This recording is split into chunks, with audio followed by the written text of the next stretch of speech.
Hey guys, my name's Heyjinx or DOS, and you're watching over Overwatch.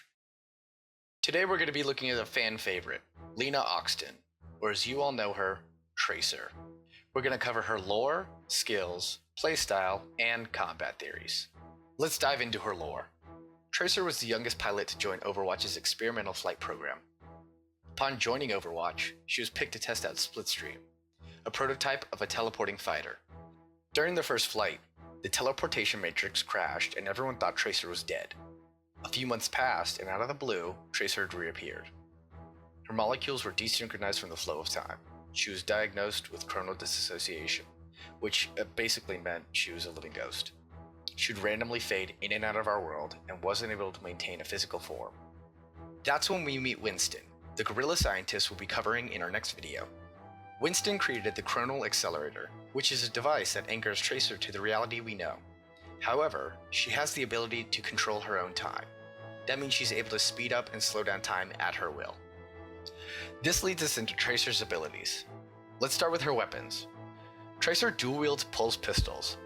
They're two extremely dangerous, fully automatic handheld pistols. Together they hold 40 rounds and empty rather quick. Regardless of who you're killing, you're going to use at least 2 clips worth of plasma. It feels like they do percent damage because whether you're killing Mercy or Winston, the 2-clip rule should apply. Next, we're going to move into one of Tracer's most important skills. Tracer thrives on her mobility. Although her guns are useful, her mobility is what makes her combat so unique and interesting. Her shift is called Blink, and it lets her dash at extreme speeds, sort of like a blink. Blink holds 3 charges and can be used in rapid succession or spaced out over the course of the match. However, it is recommended that players use the skill excessively as it only takes 3 seconds to recharge. When using her blink in succession, it feels like there's some sort of acceleration associated with the rate at which the skill is used, meaning the more you use it in succession, the further it feels you go. Let's move on to her E. Her E is called Recall, and believe it or not, it does exactly that. Recall brings Tracer back in time to the position she was in a few seconds prior.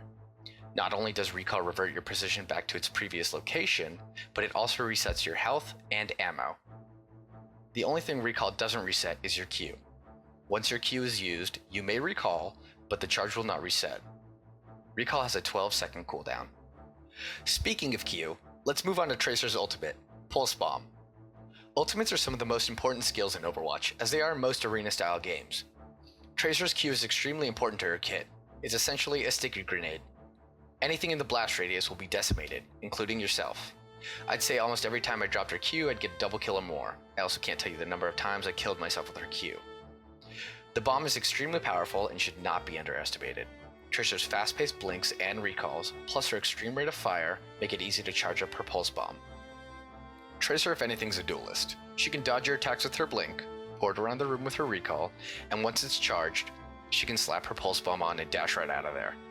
Personally, I love to charge up her Q, target the tank across the battlefield, dash up to him, stick him with my Q, and recall to safety to watch my glorious masterpiece unveil. Tracer does well against slow-moving targets or low-damage targets, but if played properly, has no problem executing any player. Tracer's most definitely a Rambo-style character. She enjoys getting up close and personal with her dogfights. Although she has many strengths, she also has extreme weaknesses. From personal play, I feel that Tracer has a hard time fighting heavy damage characters such as Pharah and Torbjorn. Pharah's rockets and flying ability make it hard to get close enough to land your kill. Torb isn't as much of a problem as his turrets are. Tracer does little damage to his turrets and has a hard time taking them down as their auto-targeting is pretty spot on. I also had a hard time fighting Winston. Winston has notable gap closers and fair damage, which made him a harder target. Maybe since he made your time anchor, he has the upper hand? Who knows? If you manage to evade Winston until his abilities are on cooldown, he's a fairly easy target. That just about wraps up our video on Tracer. Thanks for tuning in, and please subscribe.